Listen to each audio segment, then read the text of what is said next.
2, 1, 8. On KBLA, James Farr's on the mic, lifting up the people, keeping hope in sight. With Altadena spirit, he fights the good fight, speaking truth to power, shining the light.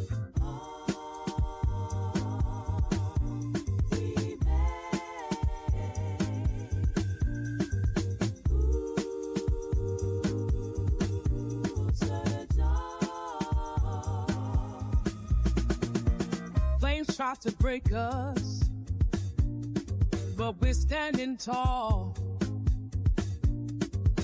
Lost our homes, but we ain't lost at all. Through the smoke and the ashes, we see the sun. Altadena's fight has just begun. Just begun, begun. We'll rise again, we'll build it strong. Through the struggle, yes, we belong. Hand in hand, through dust and pain, Altadena's heart remains.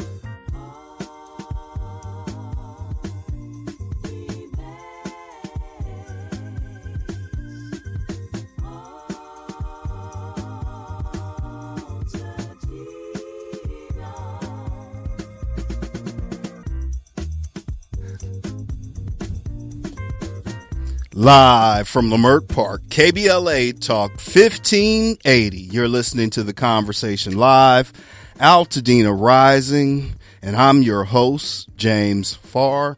This is the show of record, and we are chronicling for the nation the devastating and deadly January 2025 Altadena Eaton Canyon fire.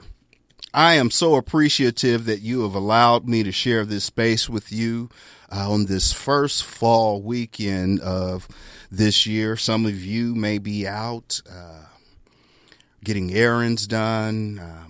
Some of y'all are out in the yard kind of cleaning up, and others may be in their garage tinkering around. I so appreciate you allowing me to spend this time with you.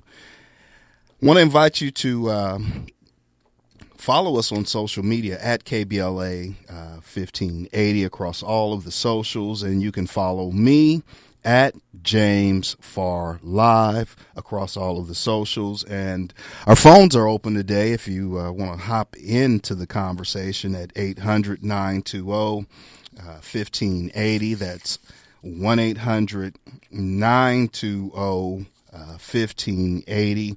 Coming up, two interesting conversations that you're definitely going to want to tap into, answering the call when fire fades and the hard work begins. Freddy Sayegh knows that story too well.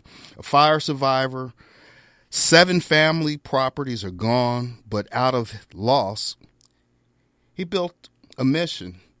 Alta Design Works, they're helping neighbors, helping survivors. They've turned into builders. They're rebuilding walls, and yes, they're doing it in an ethical way, but also with trust and dignity and a whole lot of hope. Freddie's coming up, and I'm looking forward to that conversation. Then another kind of call, Victoria Williams. She's the founder of the Black Education Expo, a gathering built on power and possibility, where students find direction, parents find resources, educators find community, a place to rise together beyond the classroom. 2 different voices, the same heartbeat. They answered the call. We're talking about resources that are available for our community. Looking forward to that conversation with Freddy Sayegh and Victoria Williams. So as y'all know, I kind of think about my thoughts and sometimes talk out loud and talk in that cursive. And let me set up some context first. Unprepared and understaffed. Those are the findings of an after-action report on January's wildfires. Issues including outdated policies and protocols, staffing shortages and resource constraints, and an inability to share real-time information. The report also found downed cell towers impacted evacuation alerts, and stressed frontline responders acted decisively and in many cases heroically. But tonight, some residents are pushing back on those findings.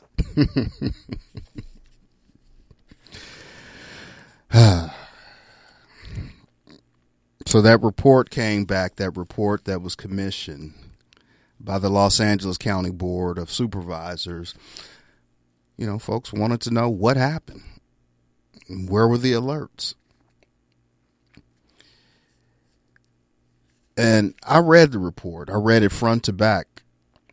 And let me tell you, it does not break any news, right? It confirms exactly what tens of thousands of residents already lived. What we've been saying right here on this show. And yes, I'm going to give Supervisor Catherine Barger some credit. She did come here. We talked about it. She showed up for the questions. But the entire board of LA County supervisors, everybody in every one of those chairs, this report makes it sound like a revelation, but it ain't. Here's what it actually says. Evacuation warnings were delayed, and in some neighborhoods, alerts went out, and after the fire had already crossed roads and already entered homes, and communication between agencies were broken, blah, blah, blah, blah. It just says somebody didn't do their damn job. But there was a 7-day warning from the National Weather Association. Hurricane force winds were expected. Never mind that the law calls for the lines to be de-energized when winds reach over a certain miles per hour. It was a damn hurricane.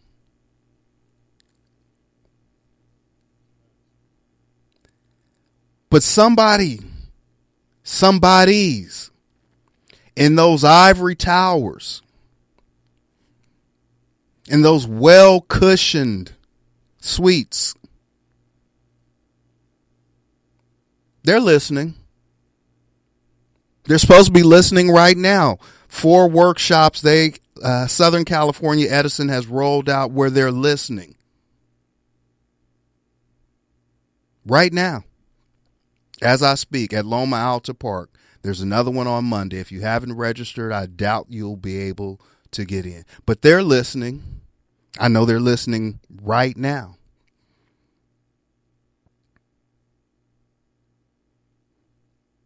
We're waiting on them. The community wants to hear directly from them. When we come forward, we're going to get into this conversation about the relief that Freddy Sayegh and Alta Design Works is doing to help people in a very ethical way. His family lost 7 properties. He's here. We're going to talk about it. Only on KBLA Talk 1580. We got your black. Said you better let my people go. Said you better let my people go. I'm talking about the baby starving to death. The station you turn to when you've had it up to gear with cultural incompetence. KBLA Talk 1580. We've got a lot to talk about. On January 7th, 2025, the Eaton Canyon fire scorched Altadena, torching everything in its path. Homes, wealth, and legacy burned in one night. But will Altadena rise from the ashes? I'm James Farr. On the Conversation Live Altadena Rising, we're chronicling the recovery, the resilience, and justice for the nation. This is the show of record, unapologetically progressive. We're not blacking down. So join me, James Farr, on the Conversation Live, Altadena Rising, every Saturday at 10 a.m. Pacific with the rebroadcast on Sunday at noon. Unapologetically progressive. KBLA Talk 1580. We've got your black. At KBLA Talk 1580, we do more than just talk. You got a big mouth. Hello, Joe, you're up. Welcome. We're unapologetically progressive, and we don't black down.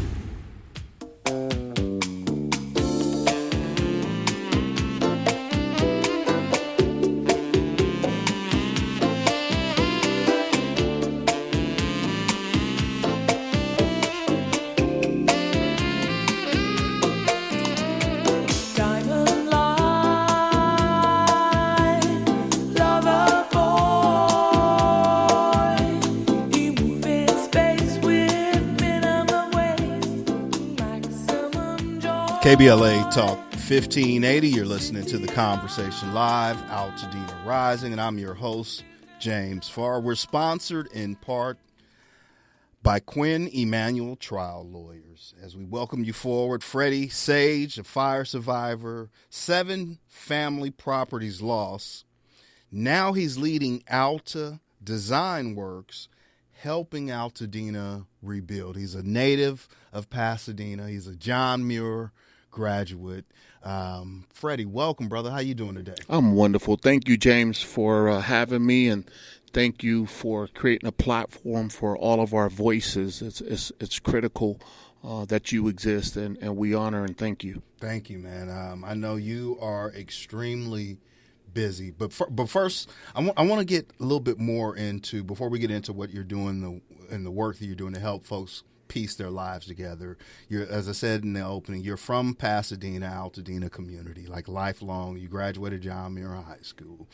You talk about a different time, in a different place. What makes it so special for you, and tell me a little bit about your family. And Sure. My grandparents actually landed here in the 50s. Okay. And they had spread their wings all the way across. I think my grandparents had, just on my dad's side, had 10 brothers and sisters.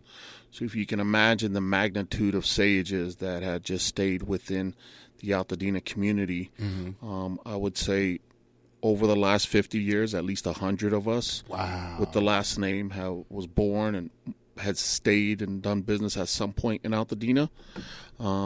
I went to Noyes, Elliott, John Muir, class of 1991, where we are CIF champions. We had the history of the most Division I football scholarships in any graduating class that year, by the way. Is that right? Yeah. So it's something to be really, really proud of. And we just stayed in Altadena. To me, it's the most beautiful city ever. I could be biased, but it could be the incredible melting pot that we lived in, the fact that we had a huge concentration of African Americans within that community who, to me, I looked up to, because everyone on my block was a doctor or a politician or an engineer or worked at NASA. And to me, I was telling this, that when I grew up, I always looked up to the African American community in Altadena because they were just so powerful and prestigious. It was like, black excellence at its finest. And that's kind of how I've always seen that. And my kids and my brothers and sisters, we had such a diverse life, and we all lived in such a beautiful community together. Well, I got to paint this for the audience, right? Because I'm sure they're listening like, you looked up to the black community, right? And we've, on this particular show, obviously we center blackness, right? We've had, most of our guests have been black, except for those who can't be black because they are not black. So maybe you want to kind of clear that up for Sure. Yeah. I'm not black, but if you can imagine, in the 80s and 90s, I went to Noyes, Elliott, and John Muir. I think John Muir at that time may have been 70 to 85% African American.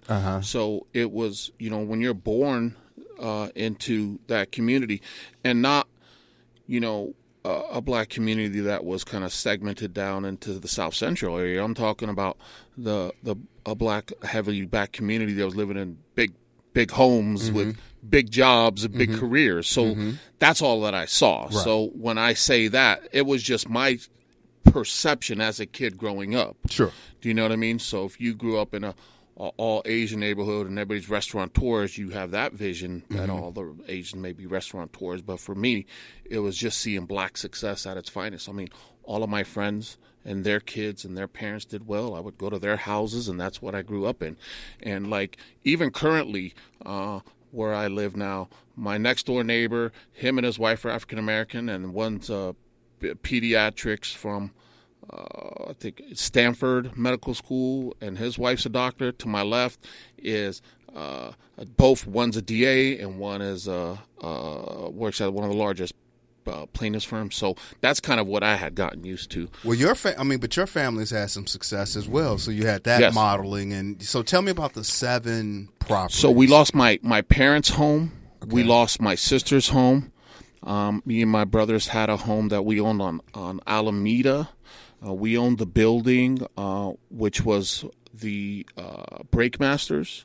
My uncle Bassam Sage was Easy Stop, but was formerly 7-Eleven, then Easy Stop. Easy Stop on Lincoln. On Lake in Mariposa. Lake in Mariposa, yes. And yes, then yes, my other uncle owned the Chevron on Lake and Altadena Drive.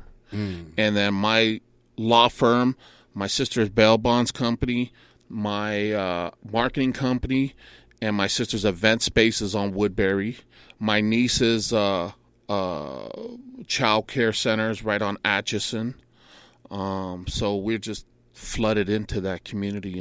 And one kid, when I woke up in the fire, was at Elliott, which burned, and the other kid was at Altadena. And so they're currently displaced. So when I woke up the next morning, everything that I knew was gone. You know, when I went to Noyes, which is Avison, wiped out. Elliott wiped out. So my entire history was gone. And that's what caused me and my sister to, first we ran back to Altadena to do survival mode. I mean, it was a complete disaster, like a bomb hit it, which was bringing water and food and helping people and transporting people. Then we opened up our offices and, started giving people a place to stay and sleep and coffee and things of that nature. Then became a resource hub. Then one of the mosques had burned down, and it was Ramadan, and they had nowhere to go. So we gave them one of the units for full Ramadan and supported them all the way through. And over the so that just started evolving. And we're not a nonprofit. We don't raise money. Let me back up, because I don't think we're not there. You're there, but we're not there, because I'm back with the 7 properties, right? And that's a lot for any family, right? That's not anything new to our audience who have heard the stories of families losing multiple properties, and in this case businesses in your. So you guys decide that you want to, because you're an attorney by trade.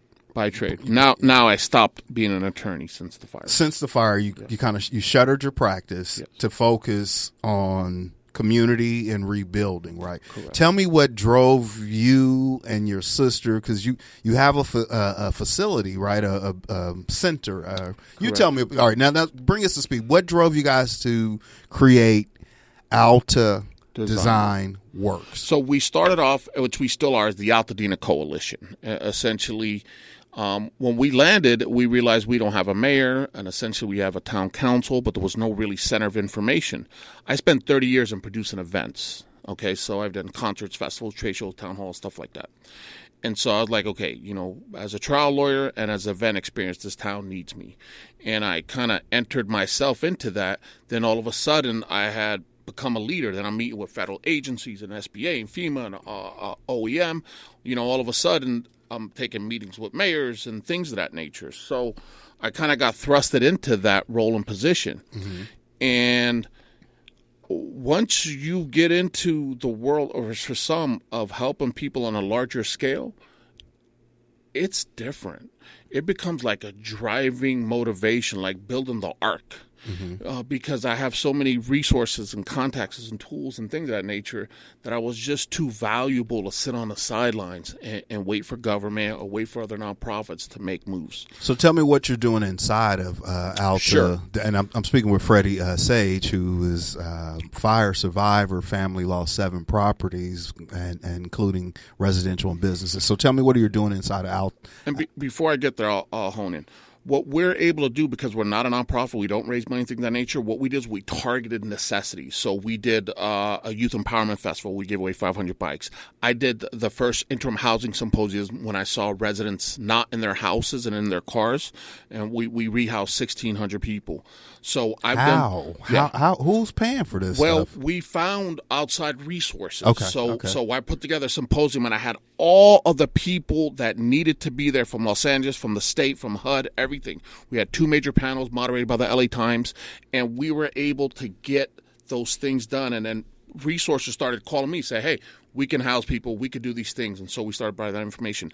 Then I started doing one-on-one with seniors, filling out their FEMAs, their SBA loans, all of that, just doing what needed to be done at that time. Mm-hmm. And along the way, we saw 2 other blanks. One, your home is burned. You need to print something. You need to make a phone call. You need to get on Wi-Fi. There's nothing. So the hub serves 4 major purposes. The first one is like a WeWorks. You can come there, use the phone, fax, printer, have a cup of coffee. We have apples, Macs, really nice place. So that, how do you meet your contract or do anything? Mm-hmm. Now you have a place. You could just come and everything is there. I created a content center studio so people could do their podcasts and take films and videos and stuff like that. Third, it's an event space. You know, a lot of people, their birthdays or whatever occasion is gone. That's where you did them in the house. And so we've created this beautiful space, 6 different areas, all unique. So you could do anything from a 20-person event to a 500-person event. Well, tell me about, because I was reading about some of the work that you're doing with helping, because, you know, tariffs and the economy and everything that's going on. And, you know, we've talked earlier on this program about building supplies and contractors and ethically. How are you helping folks rebuild? Because we got about a few more minutes before we Sure. wrap The biggest thing that we do is Alta Design Works, where I went out and I vetted 6 to 10 different construction companies, architects, engineers, civil engineers, surveyors, pool guys, everything. And I renegotiated all their deals to create this vetted coalition. I've done 12 major rebuilding workshops. We've had planning, department air, building and safety and all. And then I negotiated 210,000 different products from everyone from Lowe's to Anderson Doors and Windows to Brio, Forma, MSI. Cut huge deals from 10 to 75% off. Anybody from Altadena or Palisades can purchase Tier 1 plus pricing. So it's if you buy one, because I didn't have to get quotas, and that's how I negotiated it. So we do these workshops. You sit with us, and this is all for free. We'll have an architect, a contractor, an engineer go to your property for free, assess it for free, come back, go through with some of the top designers, and let you know that you don't have to build a cheap, quick home. We help you if you're short on your insurance, how to renegotiate with that. If you're short a few $100,000, we help you find grants for that. And we kind of get you back to a place that's bite-sized and edible. What about people who are having these problems with like the contractors and stuff? Like that's something that's I'm exactly hearing. What we do. We've created these contracts with clauses. So one, if you just love your contractor, send them to me and we'll vet it. We'll pull the licenses, pull all those lawsuits and say, okay, this is a good guy. Then I'll renegotiate that contract for you. And I'll say, sir, listen, I know you can do it at this price, and you can purchase through our hub at 75, 50, 40% off. So can you do it at this price? Then we also kind of monitor the progress. Mm-hmm. So we have exit clauses for the residents. So if they finish framing, you're not happy, you can exit out those clauses. So we really wanted to structure this because a resident in Altadena doesn't have a second chance to make a mistake. They don't have it. How's the community received it? Like who's coming into your space? Everyone. We are getting the word out, just like you. We had our unveiling on September 6th. We have 400 people come. We, including the office of the congresswoman, the state senator, the supervisor. So, the workshops are really critical. Those are on Tuesdays at 6:30 at Alta Design Works. Plus, we have a partnership with Connect LA, which is 210 top mental health professionals, including the chair and directors of UCLA Geffen School of Medicine, Charles Drew University, UCR, YMCA, Trauma Resource Institute, and then we have consistent workshops. The workshops could be anything. We're working on comedy partnership to have comedy nights with the Ice House and music and fun. So we created 6 beautiful spaces, all from our pocket, no law firm money that people think, that no capital raises. So all you got to do is just come to the hub and all these resources. I help these ladies find her car burned. So we have people there and a team to help at all times. How can people reach you? Like if they want to take advantage of the resources, and we're coming hard on my break. Three ways. AltaDesignWorks.com. Mm-hmm. Alta Design Works Instagram. Mm-hmm. My cell phone, 310-877-5033. And just Google it. Come see us. We'll set you up an appointment. Come to one of our multiple workshops. Just come on down. There's a cup of coffee. We have a refrigerator full of food. We have partners together and Pastor McFarland. So we're pretty out there. I mean, if you haven't heard of Altadena Coalition or Alta Design Works, then we need to let you know all these resources are available. That's Freddy Sayegh, y'all, and he's definitely outside. I've been hearing nothing but great things about the work you're doing. Thank you so much for coming in and sharing. I'm going to see you a little bit later on this afternoon. You sure will. I'll see everybody at Mr. Holden's block party. I'll get him caught up on that. He'll get you. When we come forward, Victoria Williams is in the seat with the Black Education Expo, only on KBLA Talk 1580, your ancestors' favorite radio station. Say the quiet part out loud. KBLA Talk 1580. Hey, let this shit run, On who? On me. My affirmations over real. You the one. Ain't nobody. We the hype me up. Hype me up. Hype me up. I hype me up. Okay. I got 99 problems, but I got 100 reasons. If it rains, sleet, or snow, I'ma ball air season. Cause I gotta hype me up. Hype me up. Hype me up. I hype me up. Say I'm enough. Even when it's tough, I can fall 1,000,000 times and I'm still getting up. Bulls for the bird, bro. For the duck. Early bird, get the worm first. Repeat after me, some up. I know I can. I know I can. Do what I wanna do. Do what I wanna do. If you don't believe in me, I don't give a about you. Get your to the bag. I know I am. I know I am. No, I'm pressure. It just take a little time. Hey. We knew you'd stick around. This is LA's home for progressive talk radio. Welcome back to KBLA Talk 1580. KBLA Talk 1580.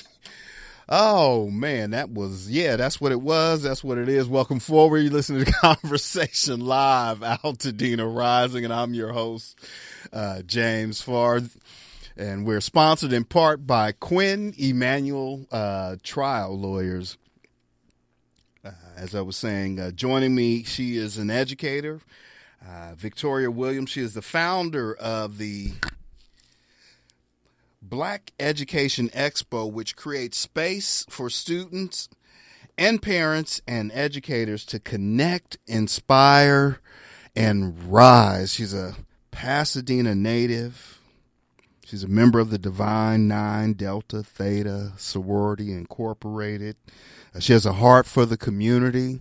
She is, I'm going to save this last part. Good morning, Victoria Williams. How you doing? Pretty good, pretty good. Absolutely. So I know, being someone that grew up in the community, right? And we don't have that much time today. And as much as I want to talk so much about your experiences in Pasadena and Altadena, you're on a different assignment and a different mission, which is bringing resources absolutely to children. So, but first, tell me, what are you hearing from children and parents, and as they're kind of dealing with this fire? Yes, many, were directly impacted in the Pasadena area specifically.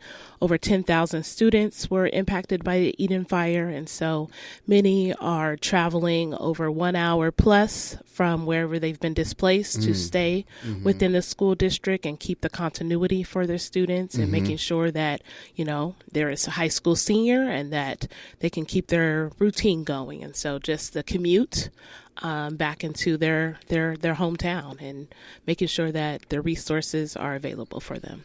Well, tell me about the Black Education Expo. It's now in its fourth year? Yes. Fourth year. So this existed before the fire. Absolutely. Which is interesting because, there have been a lot of pop-up or new organizations that popped up in response. Yes.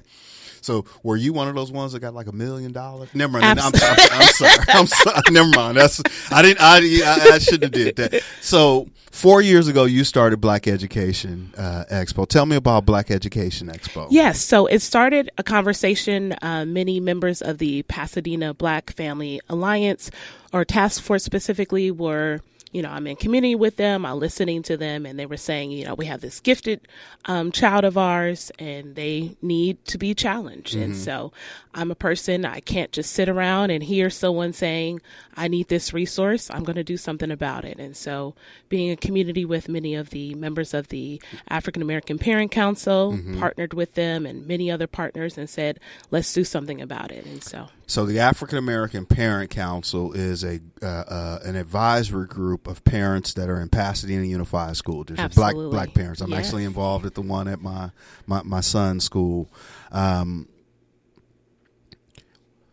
Families that are impacted by this fire, why would they come to your event? Absolutely. We're curating a day of joy. They have been through a lot of trauma and displacement. And so we want to make sure that they have a safe space to come and receive books. We're partnering with the Kiwanis Foundation to give over 500 books to families that were specifically picked out for them.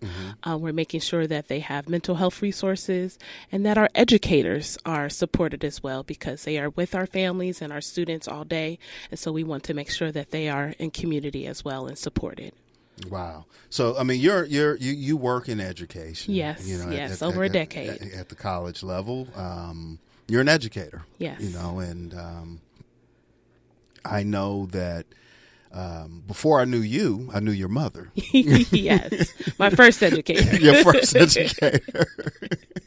And, and I just think about like the fact that you show up today and have shown up in community the way that you do, it really is a reflection of your mother. Yes. Tell us about your mother, and what are some of those lessons, like how that informs you to show up the way that you do now? Absolutely. She believes in education. I got my first library card at age 2, and my first job was at the local library. And so education has been something that she has amplified throughout my life. And so it is my joy to make sure that others feel that as well. And she don't just talk about it. I see your mama outside. Absolutely. At most demonstrations. Places people see with me. If you see me, you see her. I was hoping she was coming this morning. I meant to tell you that, but such a powerful woman. What's her backstory? Yes. So, she's from Brooklyn, but came to Pasadena about 45 years ago. And so locally involved. She had an entrepreneurship program here in the greater Los Angeles area and did some programming called Kids Who Cook. And so it is at the same location that the Black Education Expo will be. So I'm taking on her legacy of keeping entrepreneurship and career development and just education going for our local families. What kind of support do you need? Absolutely. So we still have opportunities for any partners to come on board to give some special surprises. Last year we had an opportunity to give away some tech giveaways. So there's opportunities for that. But also I think just showing up. We have Love, Peace, and Spades. They're doing an activation. Many families are. What is that? Yes. I'm sorry. So Love, Peace, and Spades. They're one of our partners here in Los Angeles. They do a great job of sharing the joy of games. And so people can show up. You may not have known how to play spades or Uno or dominoes, so you can at the Black Education Expo. And so I'm battling everyone in Uno. Wait a minute, hold up. Y'all giving spades, dominoes, Uno. Yes. What else? Whatever other family game lessons, right? Yes. I thought that was a prerequisite to come to the cookout. You know what I mean? No, some people didn't get it, and so we want them to show up. I know. I raised one. Don't worry about it. She don't know how to play Uno. She does know how to play Uno though, so it's not. It's just not like it used to be. And who are some of the other partners? Absolutely, because there's a lot of activation happening. First, when is it? Yes, Saturday, October 4th, 9 a.m. to 2 p.m. Where? At the Pasadena Convention Center. Okay. Yes. All right. And so some of our partners, we have members of the Divine Nine. You mentioned I'm a member of Delta Sigma Theta Sorority Incorporated. And we have members of our Divine Nine. They'll be doing voter registration. Mm-hmm. We have members of Black Girls Code will be in the expo hall. We have Fly Compton. They will have a pilot on our teen-led career panel. And so we have a teen-led career panel, various, careers, individuals who are sharing how they got as an orthopedic doctor or into the electrical union, being able to make sure our students know that there's many paths after high school. Pasadena Convention Center, October 4th. Yes. More information, they can find that where?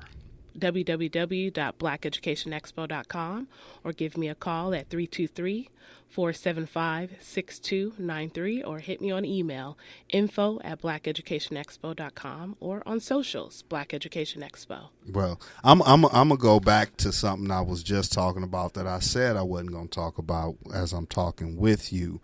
Here's a young person in our community who is now in her 4th year of providing a resource and information, right? And really filling a space for, when we look at the African-American achievement that we're trying to reach in our community and resources, you're doing the work. And yes, it's a passion of mine, and I'm just happy to continue the legacy and make sure that no one is left behind. No, but let me do this part, because you can't do this. I'm going to do this, right? Because, again, 4 years in existence, yes. Right? And for the delegation listening, our community is very sufficient. We train and educate leaders, right? We bring them up.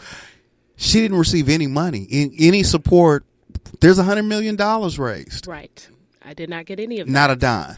And no. you okay, all right, we're going to do that. Yes. So thank you so much, Victoria, for the work that you are doing in community. And how do they get in touch? Give it one more time. When is it? Where is it? And how do they get Saturday, in touch with you? October 4th, 9 a.m. to 2 p.m., Pasadena Convention Center, www.blackeducationexpo.com. Hit us on socials or info@blackeducationexpo.com. That's Victoria Williams. She is the founder of the Black Education Expo. Just keep going with the excellence, and just many of the other things. Thank you so much for showing up in community and doing the fine work that you're doing. And I'm looking forward to y'all on some good food there. Absolutely, absolutely. I'm down with the good food. So yes. I will see y'all there on the 4th at the Pasadena Convention Center. When we come forward, I have some more updates for you, only on KBLA Talk 1580, your ancestors' favorite radio station. Just like music.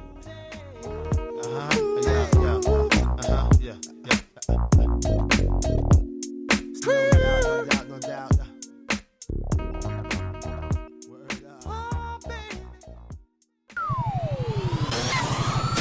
KBLA Talk 1580 is an intervention. When we come forward, includes you. KBLA Talk 1580, turning pain into power.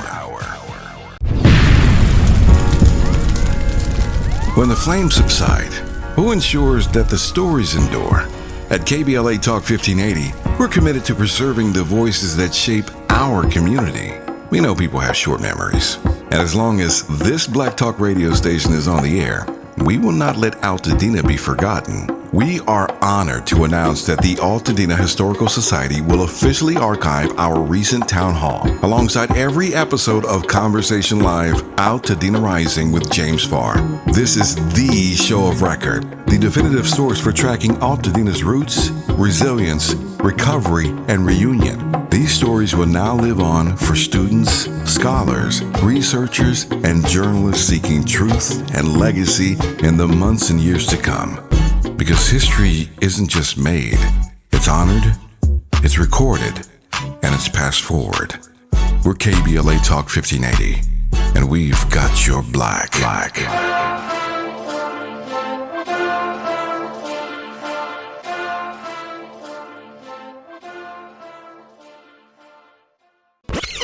Heard any other talk radio lately that sounds anything like this? We didn't think so. You're listening to Unapologetically Progressive, KBLA Talk 1580.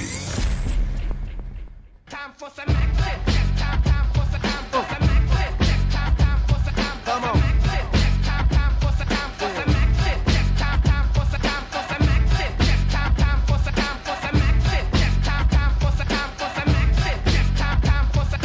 action.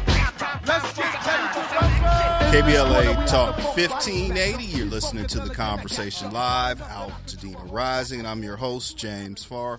We are sponsored in part by Quinn Emanuel Trial Lawyers. It's that time of the program where we give you some weekly updates. You can always get these updates over on Instagram at Altadena Rising. That Instagram page, Ashley and Taylor and the team over there do an excellent job curating information.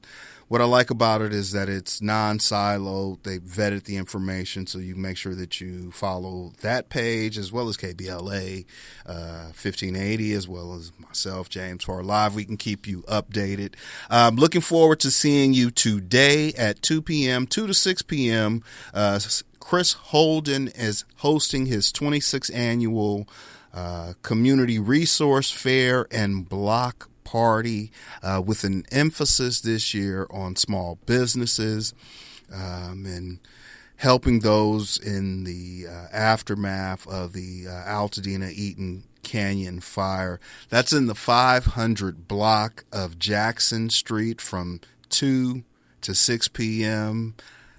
Join me. I'm going to be the MC for the afternoon, and, you know, I'm outside, and it's so much cooler today, so I'm looking forward to that. Great music. I mean, there's a game truck for the kids, a fun zone for the kids. There's resources that folks are looking for to help them start their building process. Mental health resources are there. So I want to see you today, 2 to 6 p.m. at the Chris Holden 26th Annual Community Resource Fair and Block Party.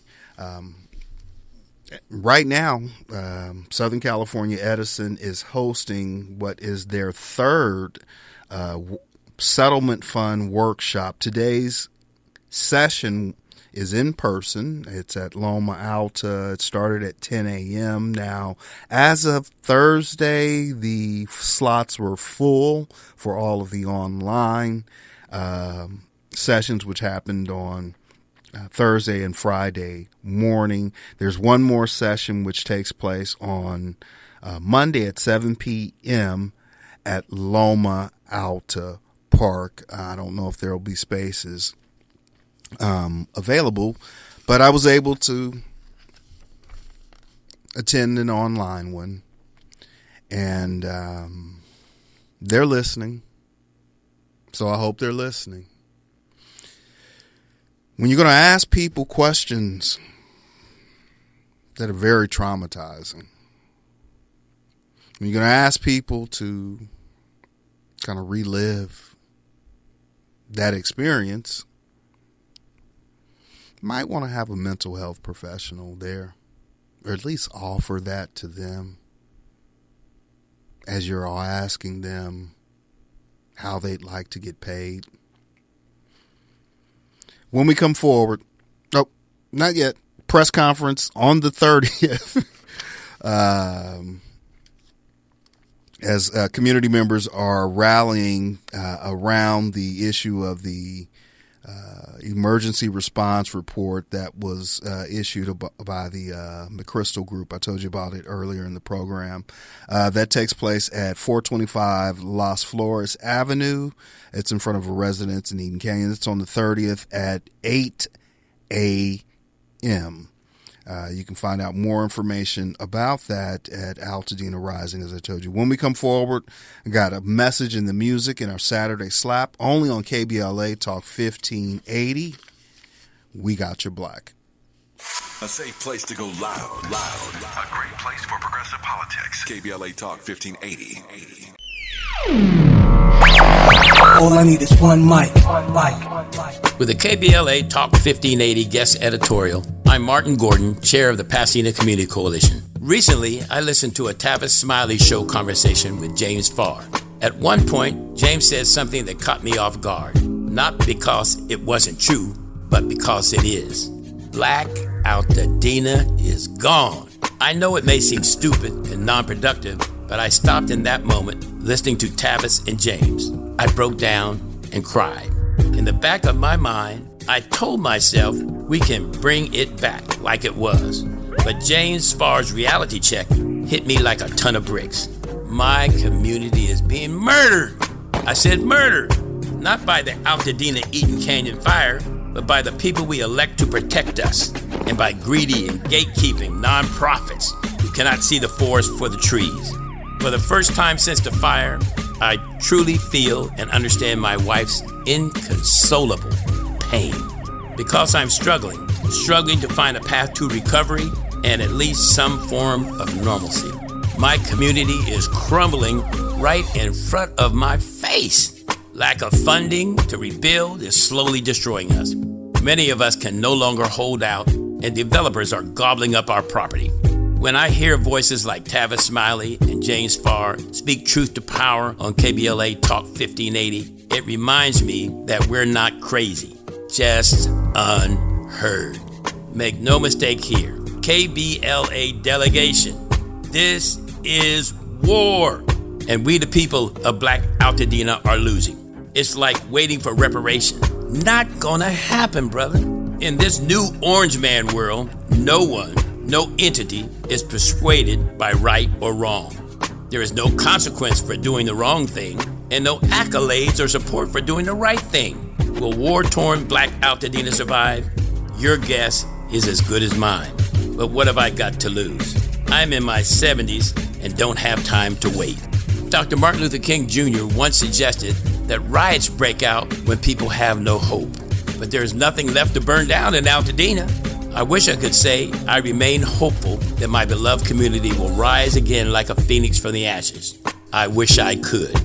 With a KBLA Talk 1580 guest editorial, I'm Martin Gordon, chair of the Pasadena Community Coalition. Pasadena Community Coalition at gmail.com. Reach out to me. As always, we welcome your feedback.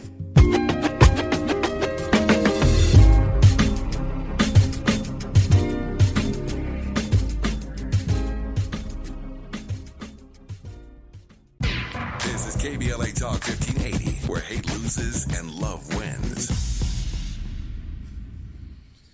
KBLA Talk 1580, you're listening to The Conversation Live, Altadena Rising, and I'm your host, James Farr. We're sponsored in part by Quinn Emanuel Trial Lawyers. So it's that time of the program where, just before we get ready to get out of here, we have a message in the music. But first I want to thank Victoria Williams with the Black Education Expo for stopping by and sharing that resource. Also, Freddy Sayegh with Alta Design Works. Two different voices who've answered the call to bring resources forward. As I said, I'm outside this weekend. I look forward to seeing you. I have a lot more to share with you about this recent report on the emergency alert systems, as well as the Southern California Settlement Fund, Edison Settlement Fund. Look forward to bringing you more on those conversations in the coming weeks and episodes. And I'm just going to let this one take us on out.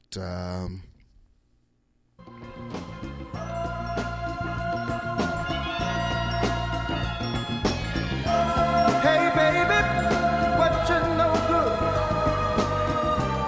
I'm just getting back, but you knew I would. War is hell. When will it end? When will people start getting together again? Are things really getting better? Like the newspapers say.